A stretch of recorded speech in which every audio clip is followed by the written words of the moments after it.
Assalamualaikum warahmatullahi wabarakatuh. Salam sejahtera untuk kita semua. Yang terhormat, Ibu Dr. Dia Aryati SE AKM MSI CA selaku dosen pengampu mata kuliah Budaya Organisasi. Video ini saya buat untuk menyelesaikan tugas besar mata kuliah Budaya Organisasi. Perkenalkan, nama saya Laili Amanah Sutisna dengan NIM 111222018 dari Prodi Manajemen Universitas Dian Nusantara. Pada kesempatan kali ini, melalui video yang saya buat, saya ingin memaparkan materi mengenai kepemimpinan dalam budaya organisasi. Teman-teman, apakah kalian pernah memiliki atasan yang menyenangkan, yang selalu memberi semangat, dan membuat pekerjaan terasa lebih mudah? Atau teman-teman pernah memiliki atasan yang membuat stres, sehingga setiap hari kerja terasa seperti beban? Perbedaan tersebut bukan hanya tentang kepribadian seorang pemimpin, tetapi juga tentang bagaimana kepemimpinan membentuk budaya organisasi. Materi ini kita akan melihat bagaimana gaya kepemimpinan dapat menciptakan lingkungan kerja yang positif, meningkatkan motivasi, dan menentukan keberhasilan sebuah organisasi. Pertama, saya akan membahas mengenai latar belakang kenapa topik ini sangat bagus untuk dibahas. Jadi, pada saat ini, zaman sekarang ini, organisasi atau perusahaan menghadapi berbagai perubahan, baik itu dari perkembangan teknologi, persaingan bisnis, ataupun dari perubahan kebutuhan pasar. Maka dari itu diperlukan seorang pemimpin yang mampu mengarahkan organisasi atau perusahaan itu agar dapat beradaptasi dan mencapai tujuan yang telah ditetapkan. Selain adanya kepemimpinan, budaya organisasi juga memiliki peran yang sangat penting. Budaya organisasi merupakan suatu nilai, norma, atau kebiasaan yang menjadi pedoman bagi anggota organisasi dalam bekerja. Budaya yang baik dapat meningkatkan kerjasama, disiplin, dan kinerja karyawan. Karena itu, kepemimpinan dan budaya organisasi memiliki hubungan yang erat. Seorang pemimpin tidak hanya bertugas mengelola organisasi saja, tetapi juga berperan dalam membentuk dan menjaga budaya organisasi agar tetap positif, sehingga dapat mendukung keberhasilan dari organisasi atau perusahaan tersebut. Sebelum kita membahas lebih jauh, kita perlu memahami terlebih dahulu nih, apa sih yang dimaksud dengan kepemimpinan atau apa yang dimaksud dengan pemimpin. Jadi, pemimpin adalah individu atau seseorang yang mampu memengaruhi anggota atau orang lain untuk bekerja sama dalam mencapai tujuan tertentu.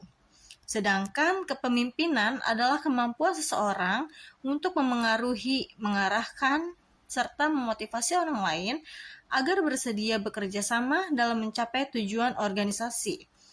Dalam sebuah organisasi atau perusahaan, kepemimpinan memiliki peran yang sangat penting karena dapat menentukan arah dan keberhasilan. Seorang pemimpin bukan hanya bertugas memberikan perintah saja, tetapi juga menjadi pengarah, pemberi motivasi, serta pengambil keputusan yang dapat membantu organisasi menghadapi berbagai tantangan. Oleh karena itu, kepemimpinan yang efektif sangat dibutuhkan agar tujuan dari organisasi dapat tercapai secara optimal. Beberapa gaya kepemimpinan yang sering diterapkan dalam budaya organisasi.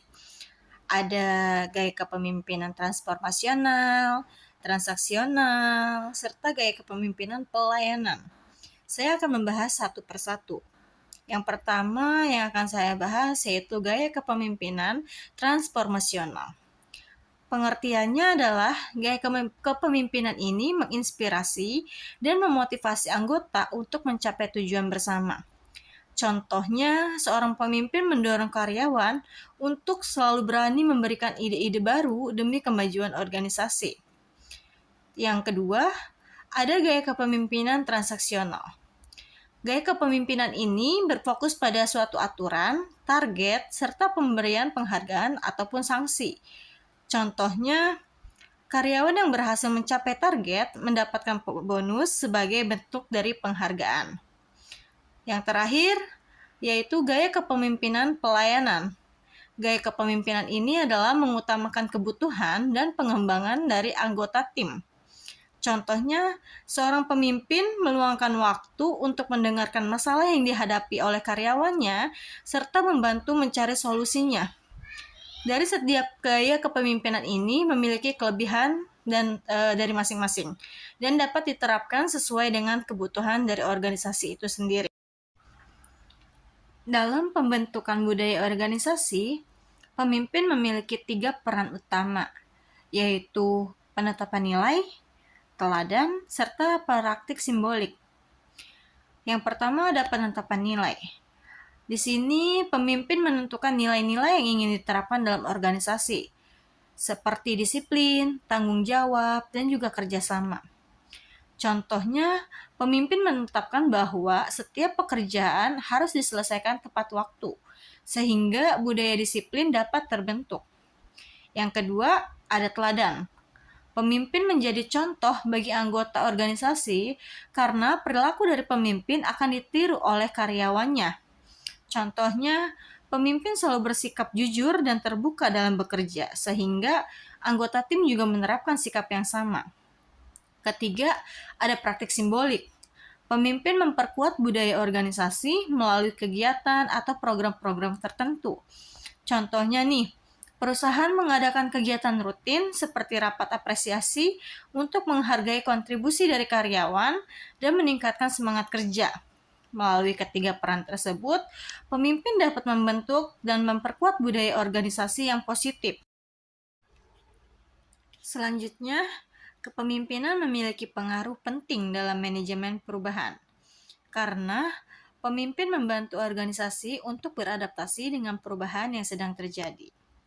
Kepemimpinan yang efektif dapat membuat proses perubahan berjalan lebih lancar dan mengurangi suatu hambatan dalam organisasi. Pengaruh kepemimpinan terhadap manajemen perubahan ini dapat dilihat melalui komunikasi yang adaptif, pendampingan perubahan, dan membangun kepercayaan. Komunikasi adaptif ini dilakukan dengan menyampaikan informasi perubahan secara lebih jelas dan terbuka, agar anggota organisasi memahami dari tujuan perubahan tersebut. Sedangkan pendampingan perubahan dilakukan dengan memberikan arahan, pelatihan, dan dukungan sehingga anggota organisasi ini lebih siap menghadapi perubahan. Kalau membangun kepercayaan ini dilakukan dengan menunjukkan sikap yang konsisten, adil, dan mendukung anggota organisasi selama proses perubahan berlangsung. Jadi, dengan komunikasi yang baik, pendampingan yang tepat, dan kepercayaan yang kuat, perubahan dalam organisasi ini dapat berjalan lebih efektif dan mencapai tujuan yang diharapkan. Kemudian, di slide ini saya akan membahas mengenai budaya memiliki pengaruh yang sangat besar terhadap kepemimpinan dalam suatu organisasi. Jadi, budaya organisasi dapat membentuk cara seorang pemimpin ini bersikap, mengambil keputusan, hingga menentukan prioritas dalam bekerja. Nilai, norma, ataupun kebiasaan yang ada di lingkungan kerja akan memengaruhi bagaimana seorang pemimpin menjalankan perannya serta bagaimana hubungan antara pemimpin dan anggota tim ini terbentuk. Dalam perilaku pemimpin, budaya organisasi menjadi pedoman dalam bertindak. Jika budaya organisasi bersifat terbuka dan kolaboratif, maka pemimpin biasanya akan lebih partisipatif ataupun mau mendengarkan pendapat dari anggota, serta mendorong kerjasama tim. Sebaliknya, apabila budaya organisasi cenderung kaku dan formal, pemimpin juga akan lebih tegas dan berfokus pada aturan. Budaya yang positif dapat membantu pemimpin menciptakan suasana kerja yang nyaman, sehingga anggota tim merasa dihargai dan lebih semangat bekerja. Selain itu, budaya juga memengaruhi cara pengambilan keputusan. Pada budaya yang hierarkis, keputusan biasanya lebih terpusat pada pemimpin karena bawahan akan mengikuti arahan dari atasan. Namun, pada budaya yang lebih egaliter atau demokratis, keputusan sering diambil melalui diskusi bersama, sehingga setiap anggota memiliki kesempatan untuk menyampaikan pendapat. Pengambilan keputusan yang melibatkan anggota tim dapat meningkatkan rasa tanggung jawab dan membuat hasil keputusan lebih diterima oleh semua pihak. Budaya organisasi juga menentukan fokus dan prioritas seorang pemimpin. Dalam budaya yang berorientasi pada inovasi, pemimpin akan lebih mendorong kreativitas, ide baru, atau keberanian mencoba hal-hal suatu yang baru. Pemimpin akan lebih terbuka terhadap perubahan dan perkembangan zaman.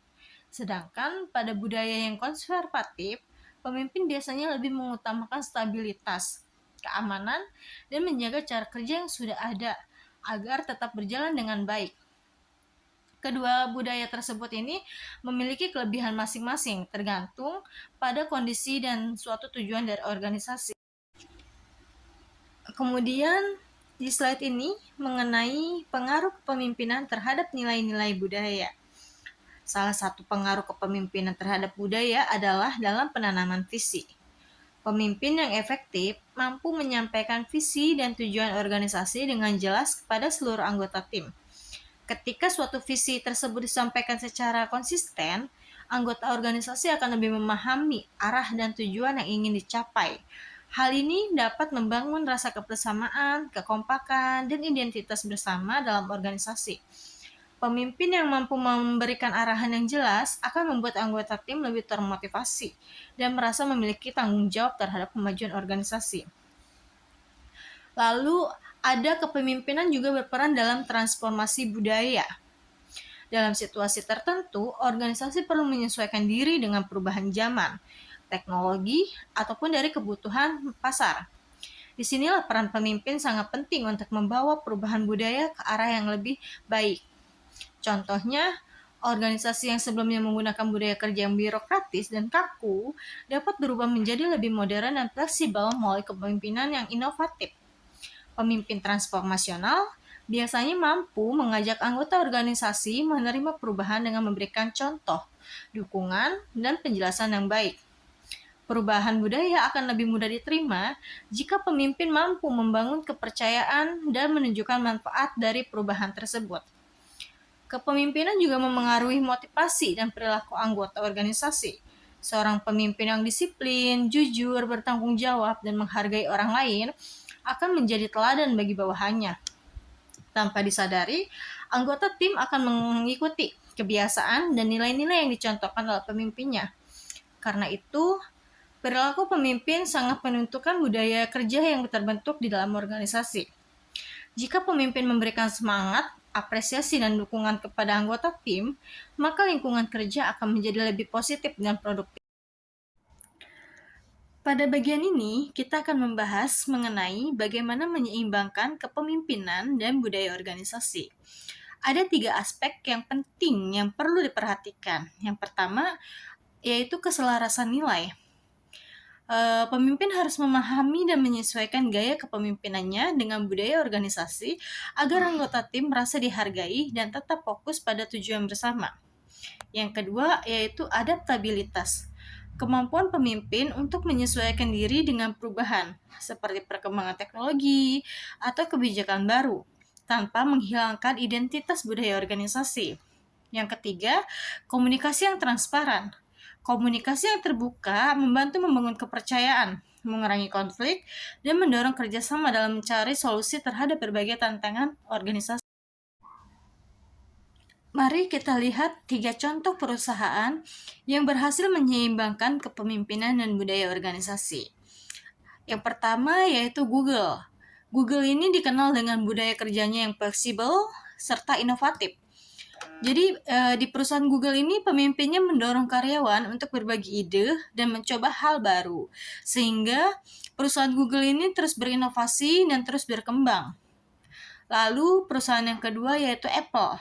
Apple ini memiliki budaya yang berfokus pada kualitas dan detail. Pemimpin menetapkan standar tinggi untuk memastikan setiap produk Apple ini memiliki desain dan performa yang terbaik. Perusahaan yang ketiga yaitu Javos. Javos mengutamakan pelayanan pelanggan. Pemimpin memberikan kepercayaan kepada karyawan untuk menyelesaikan masalah pelanggan dengan cepat dan efektif, sehingga meningkatkan kepuasan pelanggan. Dari ketiga contoh perusahaan tersebut dapat disimpulkan bahwa kepemimpinan yang efektif tidak hanya mengarahkan tim, tetapi juga mampu menyesuaikan diri dengan budaya organisasi, mendorong kolaborasi, dan membawa seluruh anggota mencapai tujuan bersama. Kemudian, ada beberapa alat yang dapat digunakan untuk memahami dan mengembangkan budaya organisasi. Alat yang pertama yaitu dimensi budaya Hofstede. Teori pada dimensi ini membantu memahami perbedaan cara berpikir dan bekerja dalam suatu organisasi, seperti tingkat kerjasama tim atau hubungan antara atasan dan bawahan, serta cara menghadapi suatu perubahan. Alat yang kedua yaitu model budaya Edgar Sains. Menurut Sains, budaya organisasi ini terdiri dari 3 tingkat, yaitu hal-hal yang terlihat, nilai-nilai yang dianut, dan kebiasaan atau pola pikir yang sudah melekat dalam organisasi. Yang ketiga, yaitu pendekatan Agile. Pendekatan ini menekankan fleksibilitas, kolaborasi, dan perbaikan berkelanjutan. Dengan Agile, organisasi dapat lebih cepat beradaptasi, mendorong inovasi, dan lebih siap menghadapi suatu perubahan. Jadi, melalui berbagai alat-alat ini, organisasi ini dapat membangun budaya kerja yang lebih efektif, adaptif, dan mendukung pencapaian tujuan bersama. Di slide sebelumnya, saya sudah menyinggung mengenai dimensi budaya Hofstede. Nah, di slide sekarang, saat ini, saya akan membahas mengenai lebih dalam apa saja sih yang termasuk di dalam dimensi budaya Hofstede ini. Yang pertama, dilihat dari dimensi individualisme dan kolektivisme. Dimensi ini menjelaskan apakah suatu organisasi lebih mengutamakan kepentingan individu atau kelompok. Pada budaya yang individualisme, keberhasilan dinilai dari pencapaian masing-masing individu. Sedangkan pada budaya kolektivisme, kerjasama tim itu lebih diutamakan dan keberhasilan dianggap sebagai hasil usaha bersama. Contohnya, keberhasilan sebuah proyek dipandang sebagai pencapaian seluruh tim, bukan hanya dari satu orang saja. Terus, dimensi budaya Hofstede yang kedua ada jarak kekuasaan. Dimensi ini menjelaskan bagaimana hubungan antara atasan dan bawahan dalam organisasi. Pada organisasi dengan jarak kekuasaan tinggi, atasan memiliki wewenang yang lebih besar, dan keputusan mereka biasanya diterima tanpa banyak pertanyaan. Sementara, pada jarak kekuasaan yang rendah, bawahan ini lebih bebas menyampaikan pendapat dan berdiskusi dengan atasan. Dimensi budaya Hofstede yang ketiga yaitu maskulinitas versus feminitas. Dimensi maskulinitas dan feminitas ini menjelaskan nilai yang dominan dalam suatu budaya organisasi. Budaya maskulin lebih menekankan prestasi, persaingan, serta pencapaian target. Sedangkan budaya feminitas lebih mengutamakan kepedulian, kerjasama, serta keseimbangan antara pekerjaan dan kehidupan pribadi. Lalu, dimensi Hofstede yang keempat yaitu penghindaran ketidakpastian. Dimensi ini lebih menunjukkan bagaimana organisasi menghadapi situasi yang tidak pasti. Budaya dengan tingkat penghindaran ketidakpastian yang tinggi akan mengandalkan aturan, prosedur, dan juga standar kerja yang jelas untuk mengurangi risiko. Sebagai contohnya nih, perusahaan menerapkan SOP yang rinci agar setiap proses kerja berjalan lebih terarah dan konsisten. Lanjut, saya akan membahas dimensi budaya Hofstede yang kelima dan yang keenam. Yang kelima ini adalah orientasi jangka panjang versus jangka pendek. Dimensi ini menggambarkan apakah organisasi lebih berfokus pada tujuan masa depan atau hasil yang cepat. Orientasi jangka panjang menekankan suatu perencanaan, ketekunan, dan investasi berkelanjutan. Sedangkan dimensi jangka pendek lebih berfokus pada pencapaian hasil dalam waktu yang dekat. Dimensi Hofstede yang keenam yaitu ada pemuasan diri versus pengendalian diri. Dimensi ini menjelaskan sejauh mana individu diberikan kebebasan untuk menikmati hidup dan memenuhi kebutuhan pribadinya. Budaya pemuasan diri cenderung mendukung kesejahteraan dan kepuasan karyawan, sedangkan budaya pengendalian diri lebih menekankan disiplin dan pengaturan perilaku. Contoh dari pemuasan diri versus pengendalian diri ini adalah perusahaan menyediakan program rekreasi dan kesejahteraan karyawan untuk meningkatkan motivasi dan kualitas hidup dari karyawan. Setelah membahas dimensi budaya Hofstede, saya akan melanjutkan mengenai pendekatan Agile. Pendekatan Agile ini merupakan metode kerja yang lebih menekankan kepada fleksibilitas, kolaborasi, dan perbaikan berkelanjutan, agar organisasi ini mampu beradaptasi dengan perubahan yang terjadi. Ada 3 dimensi dalam pendekatan Agile yang akan saya gunakan. Yang pertama yaitu dimensi fleksibilitas dan adaptabilitas, yaitu suatu kemampuan organisasi untuk merespon perubahan lingkungan bisnis, menyesuaikan strategi kerja, serta memenuhi kebutuhan pelanggan secara cepat dan efektif. Lanjut, dimensi yang kedua yaitu pengembangan iteratif dan berkelanjutan, yang dilakukan melalui evaluasi berkala dan perbaikan terus-menerus untuk meningkatkan kualitas produk, layanan, ataupun proses kerja. Dimensi yang terakhir, yaitu dimensi yang ketiga, adalah kolaborasi dan keterlibatan tim, yang menekankan pentingnya komunikasi yang terbuka, kerjasama lintas fungsi, serta partisipasi aktif anggota tim dalam pengambilan keputusan dan penyelesaian masalah. Jadi dengan menerapkan 3 pendekatan Agile ini, organisasi dapat menjadi responsif, inovatif, dan kompetitif dalam menghadapi perubahan. Dari materi yang sudah saya bahas, dapat disimpulkan bahwa kepemimpinan memiliki peran penting dalam membentuk, menjaga, dan mengembangkan budaya organisasi melalui penerapan nilai, norma, serta perilaku yang menjadi teladan bagi anggota organisasi. Gaya kepemimpinan yang efektif mampu menciptakan lingkungan kerja yang positif, meningkatkan disiplin, kerjasama, komunikasi, dan motivasi kerja. Selain itu, pemimpin juga berperan dalam menanamkan visi dan tujuan organisasi secara konsisten, serta membantu anggota beradaptasi terhadap perubahan melalui arahan serta dukungan. Dengan demikian, kepemimpinan dan budaya organisasi saling memengaruhi dalam mencapai keberhasilan dan keberlanjutan organisasi. Terima kasih atas waktu dan perhatian yang diberikan. Terima kasih juga sudah menonton. Semoga informasi dari materi ini dapat bermanfaat bagi kita semua. Wassalamualaikum warahmatullahi wabarakatuh.